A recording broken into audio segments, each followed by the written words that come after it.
ঠিক আছে, আসুন আমরা বাইবেল বার করি। আমার সঙ্গে সবাই বাইবেল বার করুন। যোহন 8 অধ্যায়,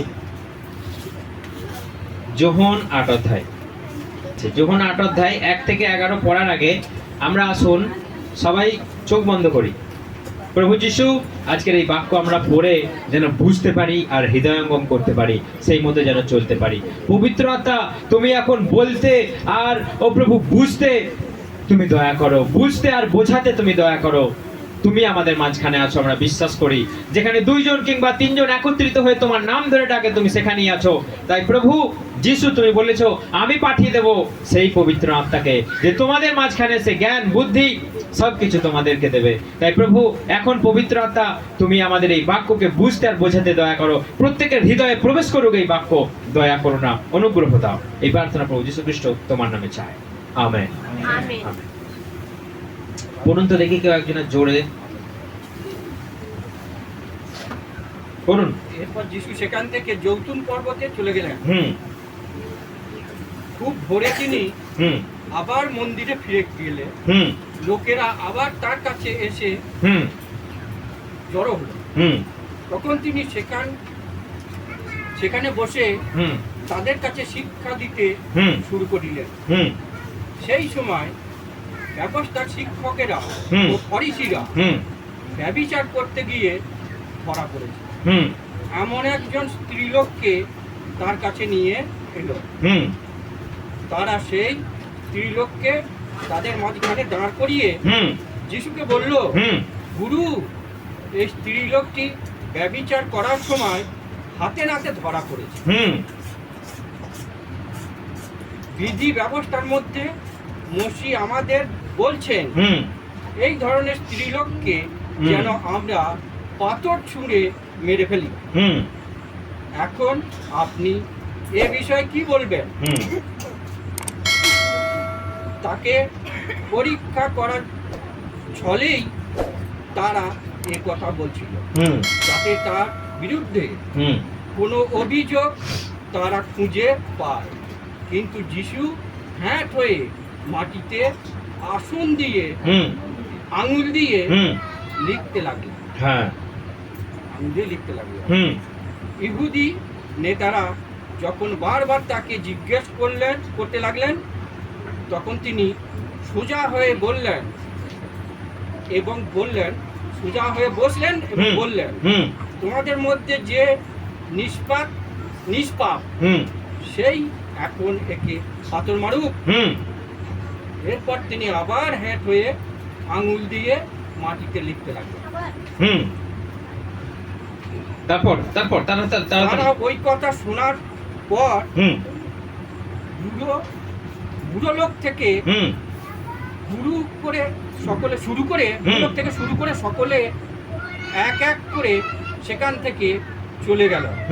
কেবল যিশু সেখানে একা থাকলেন, আর সেই স্ত্রীলোকটি মাঝখানে দাঁড়িয়েছিল।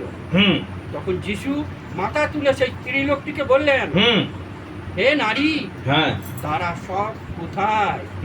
কেউ কি তোমার দোষী সাব্যস্ত করলো না? স্ত্রীলোকটি উত্তর দিল, কেউ করেনি মহাশয়। তখন যিশু বললেন, আমিও তোমার দোষী করছি না তোমাকে। যাও, এখান থেকে আর পাপ করো না। এখন থেকে আর পাপ করো না। হালেলুয়া। সবাই শুনেছেন মন দিয়ে, কান খুলে? ঠিক আছে। যিশু খ্রিস্টের সঙ্গে একজন মহিলার এখানে গল্প রয়েছে। শেষ গল্পতে কি বোঝা গেল? যে যিশু খ্রিস্ট তাকে ক্ষমা করে দিলেন, আর তিনি বললেন যে আমিও তোমাকে দোষী করলাম না, আজ থেকে আমি তোমাকে ক্ষমা করে দিলাম। যাও, তুমি আজ থেকে আর পাপ করো না। ওয়াও, খুব সুন্দর আওয়াজ আসছে। পাশের জনকে বলুন, পাশের জন কে আছে? আপনার বন্ধু, প্রতিবেশী কে? আপনার পাশের জনের দিকে তাকান, দিয়ে বলুন, আজ থেকে তোমাকে আমি ক্ষমা করে দিলাম। বলুন বলুন বলুন বলুন, আজ থেকে তোমার দোষ আর আমি ধরবো না। কেউ বলছে না। পাশের জনের দিকে তাকান, তোমার সঙ্গে আমার আর দোষ আর ধরার কিছু নেই। সবাই বলেছেন? কারোর সঙ্গে দোষ ধরার কিছু আছে এখানে বিষয়? ধরলে হবে না তো, নিজে শাশুড়ি বউয়ের কোনো দোষ ধরার আছে? নেই তো? সেই জন্য এখানে লেখা আছে প্রভু যীশু খ্রিস্ট কি বললেন? আমিও তোমাকে দোষ তোমার আমি ধরলাম না, আজ থেকে তুমি আর পাপ করো না, দোষের মতো কোনো কাজ করো না। অর্থাৎ এখানে আমরা একটা জিনিস দেখতে পাচ্ছি, সুযোগ সুযোগ সুযোগ, ক্ষমা ক্ষমা ক্ষমা প্রত্যেকটা মানুষের জন্য প্রভুর কাছে আছে। Yes or no? প্রত্যেকটা মানুষের জন্য। এখানে দেখুন কে সেই মহিলা, খুব ধার্মিক। হ্যাঁ বাবা লো, কি মেকআপ ড্রেস, কেসব খুব ধার্মিক। সে কি পাপ করেছিল? ব্যভিচার। বাইবেল কি বলছে? হাতে নাতে ধরা পড়েছে। হ্যাঁ বাইবেল পড়লাম তো আমরা, হাতে নাতে ধরা পড়েছে। কি জঘন্য কাজ রে ভাই, হাতে নাতে ধরা পড়েছে। আর সেখানকার লোকগুলো কত টুমরা ছোট লোক দেখুন, ওকে ওই অবস্থাতেই টানতে টানতে নিয়ে এসেছে। লোকটাকে ছাড়ে দিয়েছে, বেরোতে এখান থেকে বেরো। মহিলাটাকে ধরে এনেছে ওই অবস্থাতেই। আমরা জানি না কি অবস্থায় ছিল, বাইবেল বলছে হাতে নাতে ধরা পড়েছে। ওই অবস্থাতেই তাকে টানতে টানতে নিয়ে এসে সমাজের মাঝখানে দাঁড় করিয়েছে, যেখানে যিশু আছে। সব দলবল এসেছে, জ্ঞানী গুণী পণ্ডিত হাট্টা কোট্টা একদম মাস্টার লোকের এসেছে। এই যিশু, দেখো এই মহিলাটাকে আমরা ব্যভিচার করতে করতে দেখে ফেলেছি, হাতে নাতে ধরে ফেলেছি, সেই অবস্থায় টানতে টানতে এনেছি, বলো তোমার বিচার কি? মসি বলেছে ওকে পাথর ছুঁড়ে মেরে দাও। তুমি কি বলবে বলো? তুমি কি বলবে বলো? প্রভু যীশু খ্রিস্টের কেমন অ্যাক্টিভিটি ছিল তখন? কেমন অ্যাক্টিভিটি ছিল বলুন? না না না না না, ভুল। প্রভু যীশু খ্রিস্ট তখন আঙ্গুল দিয়ে মাথা হেট করে লিখছে, সেই নারীর দিকে প্রভু চোখ তুলে তাকাই নেই। কারণটা কি? কারণ যীশু খ্রিস্টর চোখই পবিত্র। হালেলুয়া! তার হৃদয় পবিত্র। একটা যদি কম ড্রেস পরে মহিলা যায়, সবাই হাঁ করে দেখবে। এখনকার সমাজ ঠিক না ভুল কথাটা? ঠিক। আপনি ইয়েতে যান, গোয়াতে যান, দীঘাতে যান, দেখবেন সব বসে আছে আর সবাইকে তাদের দিকে ঘুরঘুর করছে। অর্থাৎ এখনকার সমাজ সবাই ওইসব দেখার জন্য রেডি। ফোনে বেশি ওইসব জিনিস দেখে। যীশু খ্রিস্টের সামনে ওইরকম একটা উইদাউট ড্রেস একটা মহিলাকে এনেছে, প্রভু যীশু খ্রিস্ট তার দিকে তাকালেনই না। প্রভু যীশু খ্রিস্ট মাথা হেট করে লিখছেন, বারবার বলছে বলো তোমার কি বিচার, তুমি বলো তোমার বিচার তুমি কি বলো। মসি তো বলেছে এই ধরনের নোংরা মহিলাকে তোমরা পাথর ছুঁড়ে ডাইরেক্ট খুন করে দাও, মেরে দাও। তুমি কি করবে? প্রভু যীশু খ্রিস্টকে বারবার এই প্রশ্ন করার পর মাথা তুলে প্রভু যীশু খ্রিস্ট একটা কথা বললেন জনতার উদ্দেশ্যে। সে মেয়ে ছেলের দিকে নয়, জনতার উদ্দেশ্যে। কি বলেছিল? তোমাদের মধ্যে যে কখনো কোনো পাপ করেনি, সে পাথর নিয়ে আগে মারো। আবার তিনি লিখতে লাগিয়ে দিলেন, তাকাই না কারো দিকে, কারো দিকে তাকাই না। আবার তিনি লিখতে লাগিয়ে দিলেন। তিনি লিখছেন। কিছুক্ষণ পরে মাথা তুলে দেখলেন কোনো উত্তর নাই, দুমদাম আওয়াজ নাই, আ উ আওয়াজ নাই। পাথর মারলে তো আওয়াজ হবে, কিছুই হচ্ছে না, সবাই সাইলেন্ট। মাথা তুলে কি দেখলেন? একজনও নাই। হালেলুয়া! একজনও নাই। কারণটা কি? কেউ না কেউ কোনো পাপ করেছে, কিছু না কিছু পাপ করেছে। হয় তারাও ব্যভিচার করেছে, তা নাহলে তারাও কিছু নোংরামো করেছে, কিছু না কিছু পাপ করেছে বলে একজনাও নাই। প্রভু যীশু খ্রিস্ট সেই মহিলাকে বললেন, যাও, তোমাকে যখন কেউ দোষ দিল না, কেউ তোমাকে যখন মানলো না, আমিও তোমাকে দোষ দিলাম না, আমিও তোমাকে আজকে ছেড়ে দিলাম। যাও, আজকের পর থেকে তুমি আর পাপ করো না। আজকের পর থেকে তুমি আর পাপ করো না। অর্থাৎ এই সুযোগ প্রভু আপনাকে দিয়েছে, আমাকে দিয়েছে। প্রভুকে জানার পর আমাদের একটা জিনিস পরিবর্তন এসেছে, না আমি আর পাপের পথে আর ফিরবো না, পাপের পথে আর চলবো না। আমরা গানটা করি না? যদি মরণ আমার কভু সামনে আসে, আমি জানবো তুমি তো প্রভু রয়েছো পাশে, আমি এমনি করে যেন পার হয়ে যায় জীবন। যিশু তোমায় ভালোবেসেছি, প্রভু তোমায় জীবন দিয়েছি, আমি পাপের পথে আর ফিরবো না কোনোদিন। হালেলুয়া! বলুন, আমি পাপের পথে আর ফিরবো না। আমি যে পাপই করি না কেন প্রভু আমাকে সুযোগ দিয়ে দিয়েছে, আমি যে অপরাধী করি না কেন প্রভু আমাকে ক্ষমা করে দিয়েছে। আমি ওই কথা, ওই পাপ, ওই রকম সন্দেহজনক কথাবার্তা যেটাই আমি করি না কেন, প্রভুর কাছে এসে যেটাই আমি বুঝতে পেরেছি, প্রভুর কাছে এসে যেটাই আমি বুঝতে পেরেছি, আমার হৃদয় কথা বলেছে, অনুতাপ করেছি যে আমি ওইটা বুঝতে পেরেছি ওইটা পাপ, ওইটা আমি আর আজ থেকে করব না। সেই জন্য এখানে আমাদের প্রভু প্রত্যেককে সুযোগ দিয়েছে, সুযোগ দিয়েছে। আমাদের কি করতে হবে? কি করতে হবে আমাদের? সুযোগটা দিয়ে কি করতে হবে আমাদের? সুযোগটা কাজে লাগাতে হবে। দেখুন, সেই মহিলা বাইবেলে তারপর লেখা রয়েছে তিনি তার সঙ্গে সঙ্গেই থাকতেন। সেই মহিলা আর কখনো পাপ করেনি, কারণ মরতে মরতে বেঁচে ফিরে এসেছে। প্রভু শুধু একটা বলতেন, যদি তোমাদের যা ইচ্ছা তাই করো গা, তাহলে কি করতেন? পাথরে থেতো হয়ে যেত সেই। কত বড় ভয়ঙ্কর চিন্তা করুন। আজকে আমরা যদি এই সুযোগটা কাজে না লাগাই, তাহলে একদিন আমাদেরকে কোথায় জ্বলতে হবে? আগুনে, নরকে। প্রভু আজকে একটা বিরাট সুযোগ দিয়েছে, লম্বা সুযোগ। আমরা জানি না কে কতদিন বাঁচবো, ততদিনই আমাদের জীবনে একটা সুযোগ। পাপ করো না, পাপ করো না, পাপ করো না। পাপের বেতন মৃত্যু, মৃত্যু আর মৃত্যু। অর্থাৎ এখানে সুযোগ দিয়েছে আমাদেরকে। বাইবেলে আরো অনেক সুযোগের কথা দেয়া আছে, লেখা আছে, আমরা পড়েছি, আমরা জানি। দাউদ পাপ করেছিল। দাউদ কি করেছিল? দাউদ ও মেয়ে ছেলের প্রতি পাপে পড়ে গিয়েছিল, কিন্তু দাউদ ঈশ্বরকে বলেছিল, প্রভু তুমি আমাকে ক্ষমা করো। দাউদ বুঝতে পেরেছিল যে আমি পাপ করেছি, আমি এটা নোংরা করেছি, আমি ব্যভিচার করেছি, তুমি আমাকে ক্ষমা করো। ঈশ্বর তাকে ক্ষমা করে দিলেন। যে সমরীয় নারী প্রভু যীশু খ্রিস্ট যার কাছে জল আনতে গিয়েছিল, তার জীবনে কি ঘটলো? তার জীবনে কি ঘটলো? প্রভু যীশু খ্রিস্ট তাকে বলে দিল, তোমার তো একটাও স্বামী নাই। লিগ্যালি মানে খাতায় কলমে একটাও তোমার স্বামী নাই, কিন্তু তোমার 5টা স্বামী। তাহলে সে কি খুব ধার্মিক? সে খুব পবিত্র নারী? সে খুব সচ্চরিত্রা? সে সাধু? না, কিছুই নয়। 5টা যে স্বামীর সঙ্গে থাকে সে সৎ নয়। প্রভু যীশু খ্রিস্ট তাকে কি বললেন? প্রভু যীশু খ্রিস্ট তাকে কি বললেন?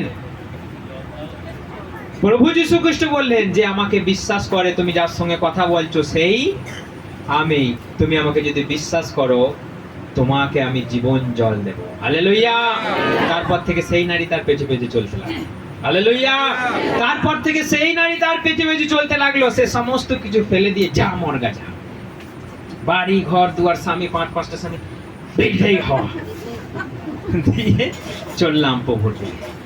আপনার জীবনে যদি এরকম কোনো পাপ থাকে, আমাদেরকে শুধু পার্টিকুলার কোনো ব্যভিচার নয়, এখানে শুধু লেখা আছে আমি বললাম, কিন্তু আমাদের জীবনে কি শুধু এই পাপই আছে, আর কিছু পাপ নেই? আরো অনেক কিছু পাপ থাকতে পারে। সমস্ত পাপকে ধরে ফেলে দিয়ে আজ আমি চললাম যিশুর তরে। হালেলুয়া! সেজন্য সুযোগ আমাদেরকে, যতক্ষণ বেঁচে আছে আমাদের কাছে সুযোগ আছে। মরে গেলে আর সুযোগ নেই, মরে গেলে আর সুযোগ নেই। কেঁদে কুল মানে তারপর অনুতাপ করুন, গড়াগড়ি দিন, আপনি ডন্ডি খাটুন, আপনি জল তুলুন, আপনি কুয়োতে ঢুকে যান, আপনি গাবা থেকে জল আনুন, আর উপায় নাই, আর উপায় নাই। আজকে আপনি যা খুশি করুন, আজকে আপনি যা খুশি করুন প্রভুর জন্য। প্রভু আমি তোমার জন্য আছি, আমি চার্চে আসবো, প্রার্থনা করব, তোমার কাছে জীবন আছে। তুমি বলেছো সমরীয় নারীকে, আমার কাছে যে চাইবে তাকে জীবন জল দেবো। তিনি বললেন, আমার কাছে এসো না, আমার কাছে নেই। তিনি কি বলেছিলেন? জীবন জল, যেটা কখনো শেষই হবে না, যেটা কখনো ফুরিয়েই যাবে না। ওরে সর্বনা, সেই জল যেটা খেলে তেষ্টাই পাবে না, সেই জল চাই নাকি কারো? চাই? চাই? বলো গা। তো চাও গা। প্রভুকে বললো আমাকে সেই জল তুমি দাও। তুমি বলেছো সম্বরীয় নারীকে তুমি তাকে ক্ষমা করে দিয়েছো, তুমি কেন আমাকে করবে না? তুমি সেই ব্যভিচারে ধৃত মহিলাকে তুমি ক্ষমা করে দিয়েছো, তুমি বলেছো যে আর পাপ করো না। প্রভু আমি আর পাপ করি না, তুমি আমাকে সেই জীবন জল দাও, এখন আমি যোগ্য, আমাকে সেই জীবন জল তুমি দাও। অর্থাৎ সুযোগ সুযোগ সুযোগ, ক্ষমা ক্ষমা ক্ষমা, আপনার জন্য আজকে ক্ষমা, আপনার জন্য আজকে ক্ষমা, আপনার জন্য আজকে সুযোগ। যদি মরে যাই সুযোগ আছে আর কিছু? বাপ রে বাপ, মরে গেলে আর কোনো সুযোগ নেই। ভূতেরা, বাইবেল বলছে ভূতেরা প্রার্থনা করে নাকি? দেখেছেন শ্মশানে গাছে ঢাল দুলে বলছে যিশুর জয় গান মোরা সকলে গায়। ভূতেরা তো এরকম করে না, যিশুর জয় গান মোরা সকলে গান। দেখেছেন ভূতের গান গাওয়া? বাইবেল বলছে ভূতেরা যিশুর গান করে না, ভূতেরা আর আরাধনা করতে পারে না। বাইবেল বলছে যে পাতালে চলে যায় সে আর ঈশ্বরের স্তব স্তুতি করতে পারে না। আমি একটা জিনিসই বারবার বলি, মরে যাওয়ার আগে এসো, বিপদে পড়ার আগে এসো, প্যারালাইসিস হয়ে যাওয়ার আগে এসো। হয়ে গেলে আর কিছু করার নেই, হয়ে গেলে আর কিচ্ছু করার নেই। আফসোস আফসোস আফসোস, আঙুল কামড়ে কেটে ফেলে দিলেও মনে হচ্ছে যেন এই আফসোস আর মানে কি করে আমার মাথা ঠুকে ফেলে দিলেও মনে হচ্ছে যেন আমি কি করব, আর খুঁজে রাস্তা নেই, আর কোনো রাস্তা নেই। আচ্ছা আপনি কি আর মানে আফসোস করবেন যদি কিছু হয়ে যায় একবার? সেই জন্য আপনি আপনার পরিবারকে বলুন প্রার্থনা করার জন্য। এর আগের সপ্তাহেও আমি বলেছি প্রার্থনা করতে বলুন, প্রার্থনাতে নিয়ে আসুন। একজনাও যেন পরিবারে না থাকে যে প্রার্থনা করে না, যে নাম করে না, তাদেরকে নিয়ে আসুন। এই সুযোগ কাজে লাগাতে দিন, এই সুযোগ প্রভুর কাছে নিয়ে আসুন। এটাই হচ্ছে আমাদের জীবন, এটাই হচ্ছে আমাদের জীবন। হারিয়ে গেলে আর পাওয়া যায় না। সবাই বলবো ও আবার জন্ম নেবে, দেখবি ওর কোলে। দেখতে গেছি নাকি ও জন্ম নিয়েছে?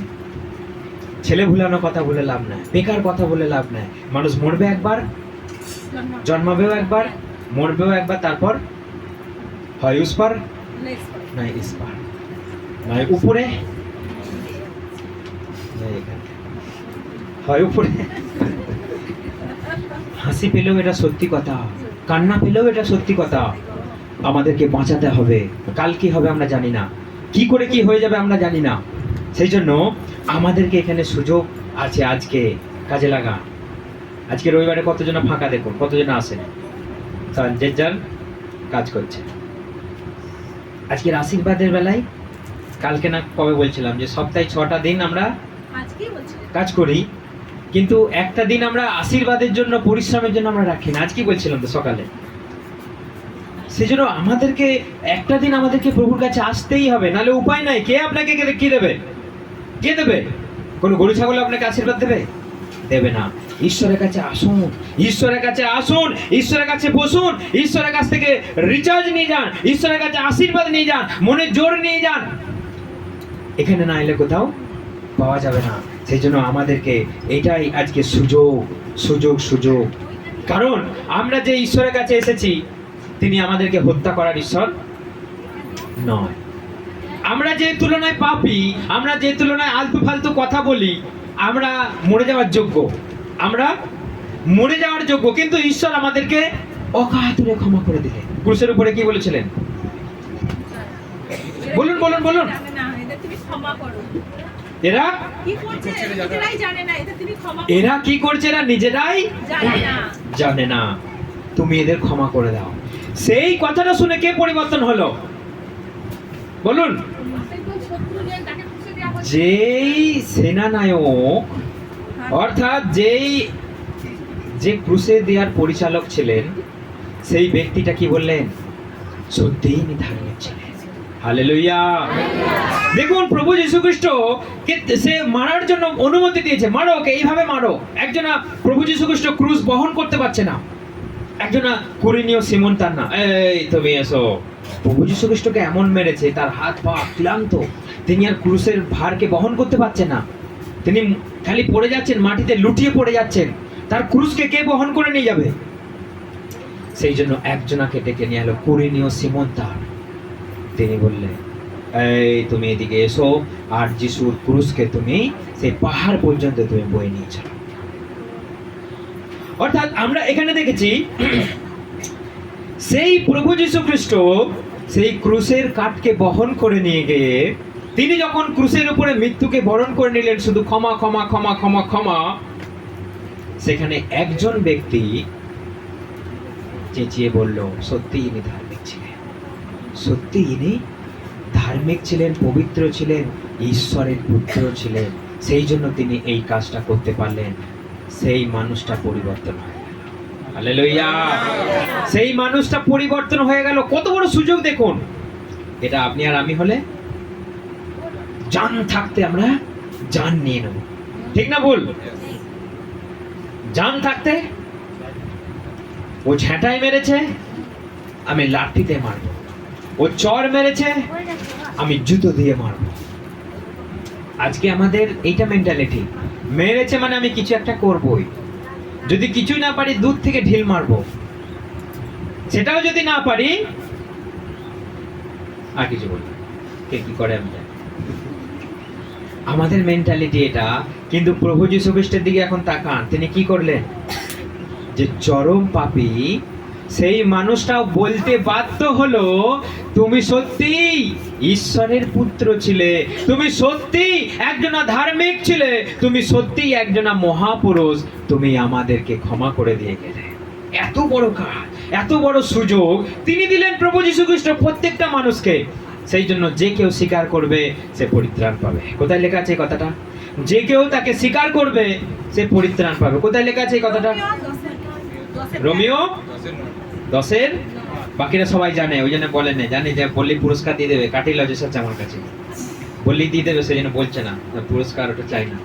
সবাই জানে ঈশ্বরকে ধন্যবাদ দিয়ে, সেই জন্যে তুমি মুখে স্বীকার করলেই তুমি পরিত্রাণ পেয়ে যাবে। না তোমাকে কলা চোট দিতে হবে না, যে দাও একটা কলা দাও, আজকে চোট দিয়ে দেবো না, কলা চোট দেওয়ার দরকার নেই। না একটা ছাগল, পাটা ছাগল, তার কোনো খোঁজ নেই, কুকুরে কামড়ায় না তাকে, কাউকে তার সিংহে কোনো দাগ নাই, তার শরীর চামড়ায় কোনো দাগ নাই, সেরম ছাগল লাগে তো?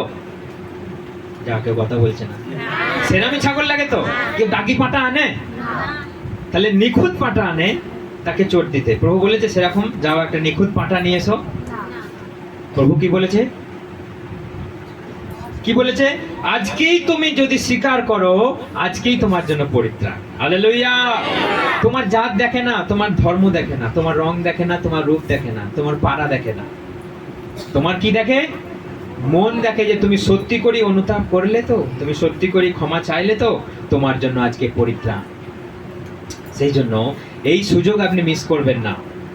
এই সুযোগ মিস করেনি কিন্তু সেই ধৃত মহিলা ব্যভিচারে, এই সুযোগ কিন্তু সেই সমরীয় নারী মিস করে নেই, এই সুযোগ কিন্তু দাউদ মিস করে নেই, এই সুযোগ বারাব্বাস মিস করে নেই। হালেলুয়া! বারাব্বাস কে ছিল? তার মৃত্যুদণ্ড ছিল, তার মৃত্যুদণ্ড ছিল, সে ডাকা, সে পাপী, সে জঘন্য অপরাধে জেলবন্দি। সে আর যীশু খ্রিস্ট আর বারাব্বাস, তাদের দুজনের মধ্যে পিলাত বলল, তোমাদের জন্য কি আমি পিলাতকে আমি ছেড়ে দেবো? বলছে না, ওকে ছেড়ো না, তুমি পিলাতকে রেখে দাও আর যিশুকে আমাদের জন্য ক্রুশে দিয়ে দাও। সেখানে বারাব্বাস মনে মনে ভাবলো, সর্বনাশ, এটা আবার কি? আমার মৃত্যুর ভার সে নিজের উপরে তুলে নিল। সেটাই হচ্ছে যীশু খ্রিস্ট। যেদিন যীশু খ্রিস্টকে ক্রুশে পরিচালনা করা হয়েছে আর বারাব্বাসকে ছেড়ে দিয়েছে, বারাব্বাসের মনের কৌতূহল তার পিছনে পিছনে যাচ্ছে। কে এই ব্যক্তি? আমাকে জানতে হবে। যে আমাকে ছেড়ে দেবার কথা বললো, তিনি মুখ খুললেন না, আমার সাজা তার উপরে নিয়ে নিল, তার বিনিময়ে আমি জীবন পেলাম। আমার সারা জীবনের কারাবাস ছিল, শেষ নিঃশ্বাস পর্যন্ত আমার কারাবাস ছিল। এই যিশুর জন্য আজকে আমি মুক্তি পেয়ে গেলাম, এই যিশুর জন্য আজকে আমি মুক্তি পেয়ে গেলাম। আজকে আমি কত বড় পাপী ছিলাম, আজকে এখানে মানুষ কত বড় পাপী, এই যিশুর জন্যই তো আজকে জানতে পারলাম। হালেলুয়া! এই যিশুর জন্য আজকে এই জায়গায় আসতে পারলাম, যিশুর জন্য আজকে জানতে পারলাম যে ক্ষমা ক্ষমা ক্ষমা, পাপ করো না, পাপ করো না, তুমি আমার কাছে এসো, জীবন পাবে। এটা কার দৌলতে? যিশুর দৌলতে। সেই জন্য এই সুযোগটা যদি আপনি যদি মিস করে দেন, এই সুযোগ যদি বলেন দূর, ওগুলো কত সুযোগ আছে, দূর এসব ফালতু কথা, দূর সবাই পাপ করছে, আমি কেন করব না, দূর সবাই এরম জীবনযাপন করছে, সব অ্যাশ করছে, ভোগ করছে, বিলাস করছে, নাচছে, গাইছে, ঘুরে বেড়াচ্ছে, ডিজের পেছনে পেছনে যাচ্ছে, tick tick tick tick tick tick tick করছে, তাহলে আমি কেন করব না? Why not to me? আমি কেন বঞ্চিত? কেন প্রভু কেবল আমাকেই বলছে? কারণ তাদের জন্য জীবন নেয়। হালেলুয়া! তাদের জন্য জীবন নেয়। আমি কেন নিজেকে সৎ পথে ধরে রেখেছি? কেন সংকীর্ণ পথ দিয়ে প্রভু যাওয়ার জন্য বলছে? কেন? সেই পথেই জীবন আছে। আর যারা নাচতে নাচতে নাচতে নাচতে নাচতে নাচতে যাচ্ছে, তারা কোথায় যাবে? একদিন পা পিছলে ঢুকে যাবে। সেই জন্য এখানে বাইবেল বলছে তোমার কাছে এই সুযোগ, তুমি হাত ছাড়া করো না। তোমার কাছে এই সুযোগ, তুমি হাত ছাড়া করলে কিন্তু মিস হয়ে যাবে। আমার সঙ্গে একটা বাইবেল বার করুন, মত্তি 9:13 বার করুন। ওয়েদার একদম কুল করে দিয়েছে প্রভু, সুন্দর ওয়েদার। ঠান্ডা লাগছে না গরম লাগছে? সেই জন্য কারো খিদে পায় না তো? ঠিক আছে, মত্তি 9:13 পড়ুন তো কেউ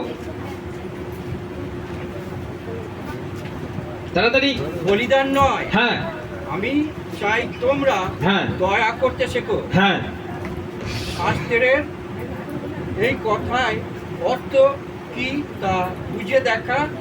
কারণ সৎ কাজে ধার্মিক লোকদের নয়, পাপীদের জন্যই আমি ডাকতে এসেছি, পাপীদেরকেই ডাকতে এসেছি। পরে যোহনের ঠিক আছে ঠিক আছে ঠিক আছে, ওইটাই 13 আরেকবার পড়ুন। ওটা পরিষ্কার লেখাটা মনে হচ্ছে হলো না। বলিদান নয়, হ্যাঁ আমি চাই তোমরা দয়া করতে শেখো। শাস্ত্রের এই কথার অর্থ কি তা তোমরা বুঝে দেখো। হ্যাঁ, কারণ সত্য ও ধার্মিক লোকদের নয়, পাপীদের আমি ডাকতে এসেছি। হালেলুয়া! তিনি কাদের জন্য এসেছেন? পাপীদের।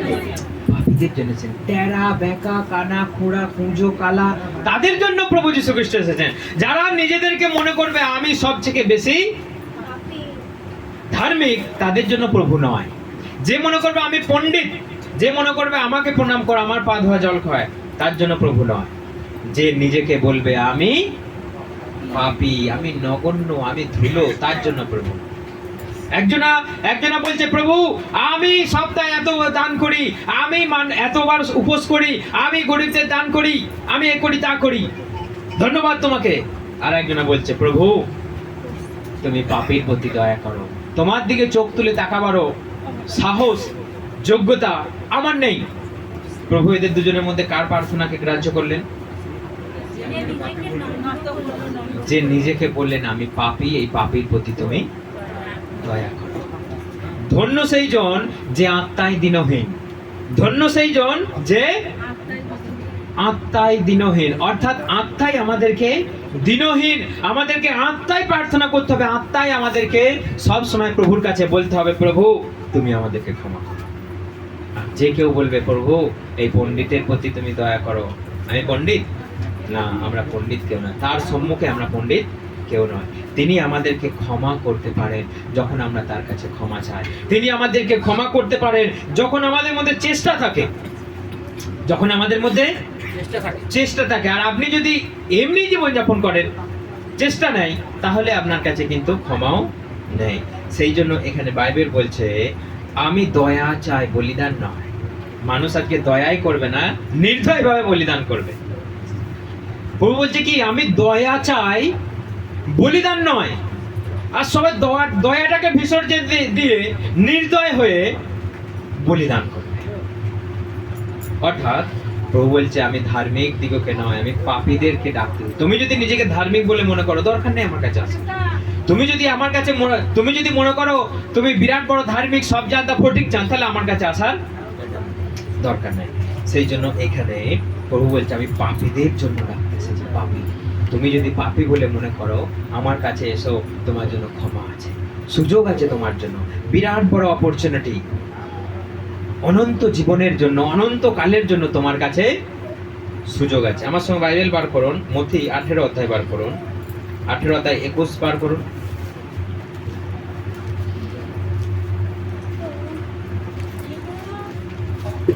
একুশ পড়ুন, 21। তখন পিতর তাহার নিকটে আসিয়া কহিলেন, প্রভু, আমার ভ্রাতা আমার নিকটে কতবার অপরাধ করিলে আমি তাহাকে ক্ষমা করিব? তিনি 7 বার পর্যন্ত। যিশু তাহাকে কহিলেন, তোমাকে বলিতেছি না 7 বার পর্যন্ত, কিন্তু 70 গুণ 7 বার পর্যন্ত। কতবার ক্ষমা করার জন্য বললেন?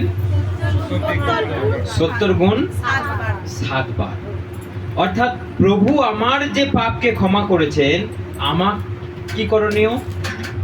আমার কি করণীয়? আমাকেও মানুষকে ক্ষমা করতে হবে 70 গুণ 7 বার। অর্থাৎ আপনি কতবার ক্ষমা করবেন এখানে লেখা রয়েছে। আপনি ক্ষমা করুন আর লিখে রাখুন, আজকে একবার ক্ষমা করলাম। আপনি ক্ষমা করুন আর আজকে একবার লিখে রাখুন, আজকেও ক্ষমা করলাম। কতবার ক্ষমা করতে বলেছে এখানে? তার মানে কত? গুণ করুন, কতবার? কত? না, আপনি অঙ্ক জানেন না, নামটা জানেন না আপনি, বলুন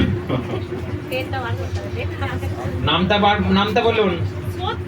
70 ঘরে নামটা বলুন। 70 একে 70, হ্যাঁ মানে 490 বার। তাহলে একটা মানুষকে আপনি ক্ষমা করবেন আর এসে লিখে রাখবেন, আজকে একবার ক্ষমা করলাম। এইভাবে 490 বার আপনি ক্ষমা করুন। তাহলে এটাই হচ্ছে আমাদের প্রার্থনা, আমাদেরকে ক্ষমা করতে হবে। অর্থাৎ আমার যে প্রভু ক্ষমা করলেন, আমারকে প্রভু যে তুলনায় দয়া করলেন, আমাদেরকেও সেই তুলনায় দয়া করতে হবে, ক্ষমা করতে হবে, আমাদেরকে ভালোবাসতে হবে। হালেলুয়া! সবাই একটা প্রভুর জন্য জোরে হাততালি দিন, সবাই জোরে একটা হাততালি দিন, আরো জোরে হাততালিটার মধ্যে মজা নেই।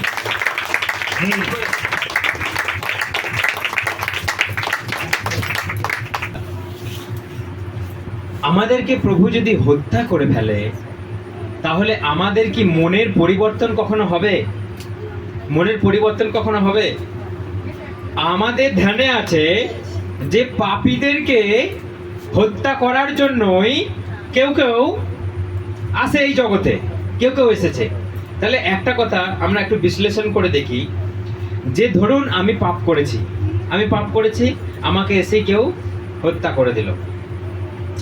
তাহলে আমি যে পাপ করেছি এইটা আমার জ্ঞানে এলো, তার আগেই তো আমি হত্যা হয়ে গেলাম, তার আগেই তো আমি মারা পড়ে গেলাম। বুঝতে পারছেন সবাই? ধরুন এই লোকটাকে আমি মেরে দিলাম বউয়ের সঙ্গে ঝগড়া করে বলে। তাহলে এই লোকটা বুঝতে পারলো কি পারলো না যে ওকে বউয়ের ঝগড়ার জন্য ওকে মেরে দিলাম আমি? পারলো কি বুঝতে? এই দেখেও জানতে পারছে না, বুঝতে পারছে না তো। এ ধরুন মহা পাপ করেছে, বউকে মারধর করে এসেছে, গাল দিয়ে এসেছে, আমি এসি গলাটা কেটে তুমি কেন করলে এরকম? তাহলে ও কি বুঝতে পারলো যে আমার পাপের জন্য এটাকে আমাকে হত্যা করা হলো? না, বুঝতে পারলো না। আমি যদি ওকে বলতাম যে তুমি তোমার স্ত্রীকে এই ধরনের ঝগড়া করেছো, এটা অন্যায়, এটা পাপ, তুমি ক্ষমা চাও, তুমি বলো যে আমি এটা ভুল করেছি, আমি এটা অন্যায় করেছি, আমি এটা পাপ করেছি, তুমি আমাকে ক্ষমা করে দাও, আজ থেকে আমি আর করব না।